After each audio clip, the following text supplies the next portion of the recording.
si tú no sabes inglés o si tú no lees el inglés al menos, tú tienes una desventaja letal.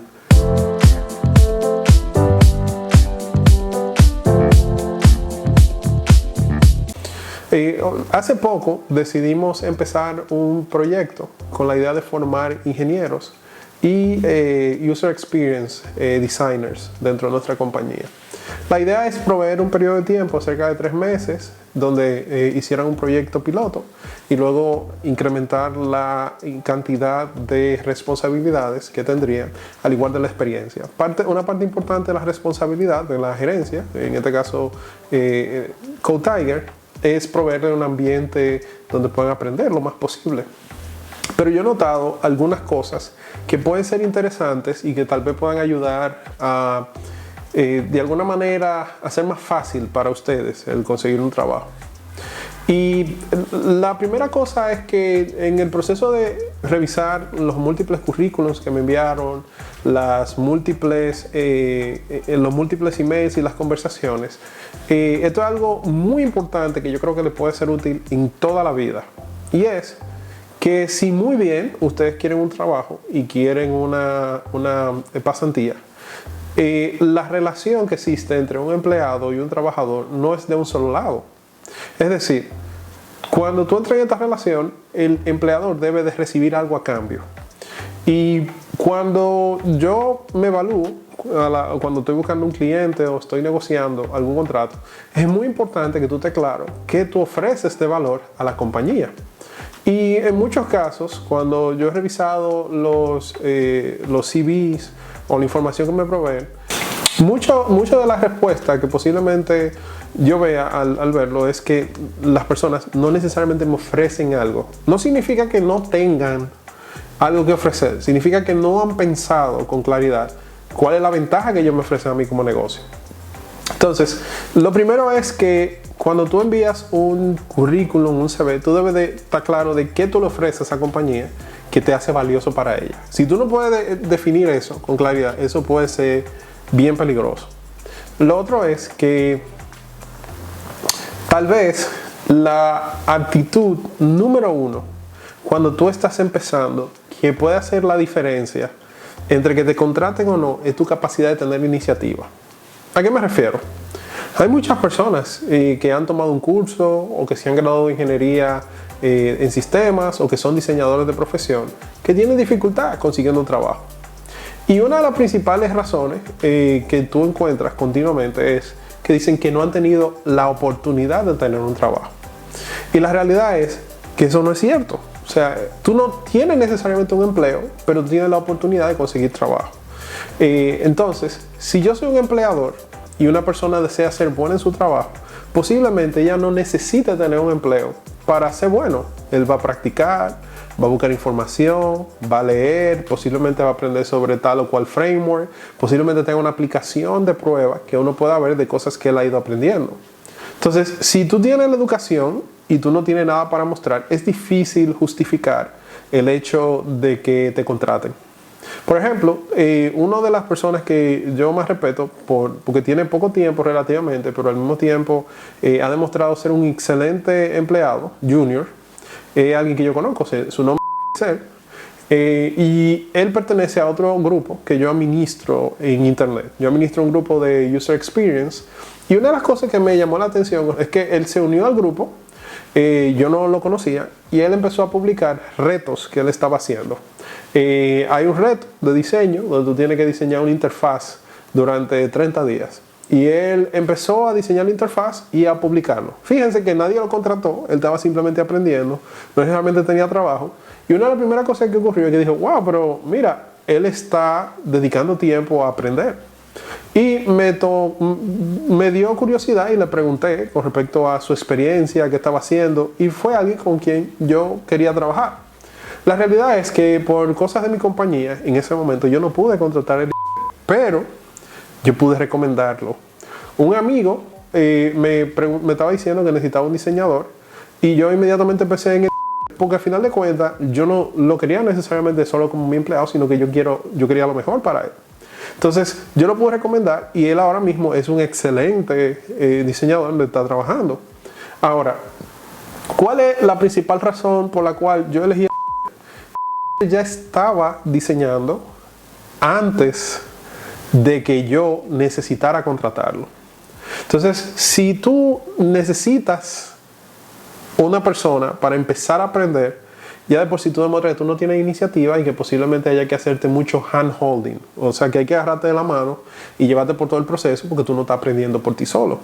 Entonces, una de las actitudes que yo creo que tú como junior debes tener es poder demostrar que tú tienes la capacidad de aprender por ti mismo. Y mucho más ahora, porque estamos en una época donde hay muchos cursos online, donde tú tienes muchos recursos que te pueden ayudar a hacer la diferencia y crecer en el área de programación. Entonces, yo creo que eso es lo primero. Lo segundo es que tu propuesta de valor para el negocio tiene que estar clara. ¿A qué me refiero? En muchas ocasiones, las personas pueden pensar que si se está haciendo una pasantía, es un favor que le están haciendo a ellos y que obviamente tú tienes que apelar a que el empleador de alguna manera te tenga pena porque tú tienes deseo de superarte. Pero la realidad es que asimismo, como tú estás compitiendo por una posición, tú quieres esa posición, hay 20 o 30 personas más. La finalidad del otro lado, del empleador, es poder contratar a la mejor persona posible. Y esto yo sé que es evidente, pero yo creo que tal vez necesita ser dicho para entrar en conciencia de cuál es la situación. Tú estás compitiendo con otras personas, esa es la realidad. Entonces tú tienes que ponerte en una posición donde sea fácil para ti el identificar cuáles son tus habilidades, porque yo debería de escogerte. Y si tú te pones en el mindset de la persona que está leyendo detrás tu currículum, tú te vas a dar cuenta de lo siguiente. Cada persona que es un empleador recibe entre 30 a 50 currículums distintos. Y una de las razones por las cuales muchas personas no son seleccionadas es simplemente porque el currículum no llama la atención. Yo no creo que necesariamente los currículums sean la mejor forma de tú evaluar si una persona es un buen programador, pero si tú no conoces a la persona y la persona no te la recomendó otro individuo que tú conoces, es difícil tú poder identificar eso. Así que tu currículum o tu carta de recomendación o el correo que tú llevas debe ser lo suficientemente conciso y claro para identificar por qué yo debería elegirte a ti y no a otra persona. Es por eso que por la mayoría de los currículums actualmente en Estados Unidos utilizan algo que se llama un cover letter, que es un mensaje específico donde tú identificas, tú dices por qué posiblemente la compañía debería elegirte a ti. No porque tú quieres el trabajo, porque sabemos que tú lo quieres, sino porque es importante. Y esto es una forma de llamar la atención de las personas que te van a contratar. No lo digo esto necesariamente por el caso particular donde estoy buscando personal, sino porque yo creo que puede ser útil para ustedes identificar que es importante el hacer eso. Del otro lado, es normalmente mejor si tú vienes recomendado. Si hay una persona que te pueda servir de referencia, que hable de tu trabajo. Otra cosa que yo creo que es muy importante es mostrar que tú eres útil, que tú eres una persona que tiene iniciativa. Digo, iniciativa, como les dije anteriormente, es posiblemente el elemento número uno para tomar en cuenta. ¿En qué tú trabajas en la comunidad? ¿Tú publicaste algún artículo? ¿Tú has hecho algún video? ¿Tú estás mostrando algo de lo que tú estás trabajando? O sea, el tú poder demostrar que tú le vas a ser útil al negocio, porque la realidad es que tú no simplemente estás compitiendo con la gente que tiene un mal currículum, pero tú también tienes con gente que tiene un buen currículum y que están haciendo más cosas. Y como tú sabes, la compañía va a preferir tener al mejor empleado posible. Entonces, la pregunta es cómo tú puedes convertirte en ese mejor empleado posible. Y eso implica que yo no necesito darte un examen para validar tus habilidades. Dicho esto, yo creo que es importante aplicar independientemente de la cantidad de personas que hayan o que tú creas que puedan aplicar, porque puede ser que tú tengas la oportunidad, pero es importante el identificar cómo tú eres útil a la compañía, qué valor tú le ofreces. Y aquí hay algunas referencias. Primero, hablar de o presentar un link a tus proyectos. Yo recibí más de 20 y pico de currículums y en ninguno yo vi, por ejemplo, en casi ninguno. Hubo uno que me presentó detalles de cosas que hizo que fueron interesantes. Que fuera interesante. que yo pudiera ver que ellos están trabajando o desarrollando código. Inmediatamente una persona me mostró parte del trabajo y yo pude ver parte del trabajo, ya eso llamó mi atención, porque eso implica que él pensó en mí como reclutador. Lo otro es que si tú no tienes mucha experiencia como profesional, una buena referencia son tus notas. Porque si tú eres profesional, tal vez yo no puedo medir qué tanta calidad tú le pusiste a tu trabajo. Pero si tú pones, por ejemplo, que tú tienes un índice alto en la universidad, pues por lo menos eso me dice que tú eres una persona dedicada a tu carrera profesional, porque tus estudios son la primera parte de tu carrera profesional. Entonces, el incluir tu GPA, tu índice en la universidad, es un factor importante y que yo voy a tomar en consideración para entrevistarte o considerarte para la entrevista.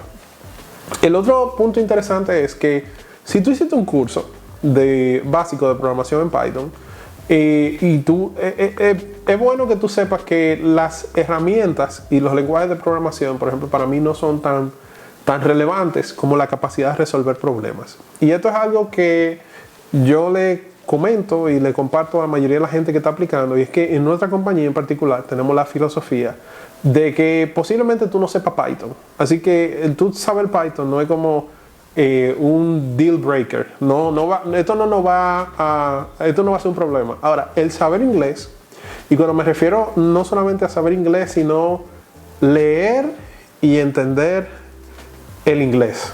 Tú no necesitas hablarlo con fluidez porque estamos en República Dominicana, en Latinoamérica. Pero el tú leer y entender es crítico para tú tener éxito en la compañía. ¿Por qué? Porque la mayoría de la documentación del software está hecha en inglés. Los libros salen primero en inglés. Las conferencias que tienen información de última están en inglés. Obviamente, en español hemos hecho un gran trabajo. Últimamente hay cada vez más personas intentando crear documentos, información, canales de YouTube en internet. Pero, por defecto, si tú quieres información que está up to date, tiene que ser en inglés. Entonces, aunque tú quieras aprender el lenguaje y tú puedas aprenderlo en español, si tú no sabes inglés o si tú no lees el inglés al menos, tú tienes una desventaja letal que puede significar, te puede imposibilitar el tener el trabajo. Y es porque en general una parte importante del trabajo de los desarrolladores de software es aprender. De hecho, yo creo que esa es la habilidad principal. Tú no sabes internamente cómo funciona un disco duro. Tú no necesariamente sabes cómo funciona tal o cual software. Tú lo vas a descubrir. Y muchas veces tú entras a un código fuente donde tú no sabes nada de las ideas ni de las cosas que están implementadas ahí y tú necesitas aprenderlo desde cero. Entonces tú necesitas, sin ayuda, leyendo el código, leyendo la documentación, si tienes suerte, tú vas a tener que identificar qué es lo que está funcionando internamente. Entonces eso requiere que tú entiendas el proceso de aprender rápido, identificar lo que es importante de lo que no es y saber inglés. Porque el código, principalmente los lenguajes, están orientados al lenguaje inglés. Entonces eso es un gran detrimento y una posición que te pone en desventaja, porque prácticamente todos los profesionales que salen del área de tecnología de la información o de desarrollo de software leen en inglés por defecto. Entonces es importante que independientemente de que tú apliques o no como desarrollador, tú sepas inglés. Si tú no lo sabes, te está poniendo en una situación donde es bien difícil contratarte y tú tienes que hacer el esfuerzo. Eso debes considerarlo como parte de tu carrera universitaria. Es un prerequisito, no un lujo, es una necesidad. Entonces posiblemente si tú no hablas inglés, yo no te voy a considerar.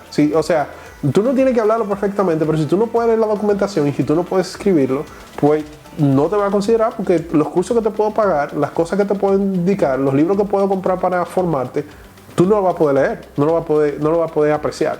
Entonces, y por último, haciendo nuevamente énfasis en esta parte, la capacidad de aprender resolver problemas. Tu lenguaje de programación hoy puede ser Python, mañana puede ser JavaScript, puede ser Ruby on Rails, puede ser Node, puede ser cualquier lenguaje en particular que tú estés utilizando. Eso va a cambiar con el tiempo, porque en el área de desarrollo de software hay modas. Hoy es React, ayer era Angular, puede ser que mañana sea Vue, puede ser que en el futuro sea Svelte. Va a salir un nuevo framework, va a salir un nuevo lenguaje, va a salir una nueva tecnología que tú vas a tener que aprender. Ahora, el tú saber entender los problemas, cuantificarlos, definir cuál es el problema que tú tienes, saber leer el problema y entenderlo, es crítico para todo eso. Eso no va a cambiar independientemente del lenguaje que tú uses. Entonces, nosotros hacemos un énfasis en la capacidad de resolver problemas matemáticos a través de software. De hecho, un punto importante es que todas las personas que aplican deben pasar una prueba. Es una prueba técnica donde tú tienes que resolver problemas. En lo particular, si tú eres un junior, yo no te voy a pedir que tú tengas que resolver un problema de algoritmo muy fuerte, utilizar una estructura de datos que sea muy complicada. Pero sí, yo te voy a poner ejercicios que tú puedas resolver con programación. ¿Por qué? Porque para nosotros el resolver problemas es superior a saber un lenguaje. Si tú eres bueno resolviendo problemas, tú vas a resolver en cualquier lenguaje. Y nosotros elegimos Python como lenguaje que usamos principalmente porque entendemos que es un lenguaje donde la gente con poco tiempo puede ser productivo independientemente de que venga de C#, de que venga de Java, etc. Entonces, lo importante no es que tú sepas un lenguaje o que tú sepas Python, sino que tú sepas resolver. Entonces, es justo por eso que nosotros colocamos el primer examen son simplemente problemas generales que tú puedes resolver con múltiples lenguajes distintos. O sea, tú tienes una opción de cerca de 15 lenguajes por casi todos los problemas y tal vez haya uno o dos que utilicen Python. Y son tan fáciles que tú puedes decir, ok, esto es lo que yo tengo que hacer y tú puedes buscarlo en el internet. Porque en la síntesis es simplemente una herramienta que tú puedes buscar con facilidad. Entonces, ¿cuál es mi recomendación? Piensa en todo esto cuando tú estás colocando un currículum, enviando una información y desarrolla la habilidad de poderte autoevaluar con respecto a lo que tú sabes. Lo digo porque yo quiero que todos los miembros de esta comunidad de Python Dominicana, que es la razón por la cual hago este video, al igual que developers dominicanos, o si tú eres, por ejemplo, un freelancer en general, que pienses en qué la otra persona está buscando en ti, no necesariamente lo que tú estás buscando, porque sabemos que tú quieres un empleo, tú quieres tener la primera experiencia, pero es muy crítico que tú puedas ver el otro lado.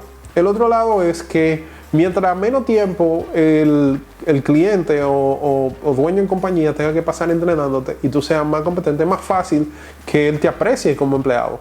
Mientras más tú puedas contribuir a la compañía, pues es más fácil que te considere para una posición. Entonces, considera esas cosas y si tú quieres más contenido como este, yo voy a estar publicando durante estas semanas que estoy reclutando muchas más notas que te puedan ser útil con respecto a el proceso de buscar un primer trabajo. Yo tengo otros temas de los cuales yo hablo frecuentemente que tienen que ver con freelancing, que es el tema principal. Pero yo sé que para muchos esto es importante, así que yo voy a estar publicando frecuentemente con respecto a esto. No va a haber mucha edición ni muchas cosas bonitas porque básicamente lo que yo quiero es poderte comunicar la mayor cantidad de información posible y hacerlo de manera sencilla para yo no tener que pasar 3, 6 horas editando. Cualquier pregunta que tú tengas, no dudes en dejarla debajo y suscríbete al canal si tú quieres más contenido de este tipo. Cualquier pregunta yo haré el esfuerzo de responderlo lo más pronto posible en el canal de YouTube y no dejes de contactar. Muchísimas gracias y hasta luego.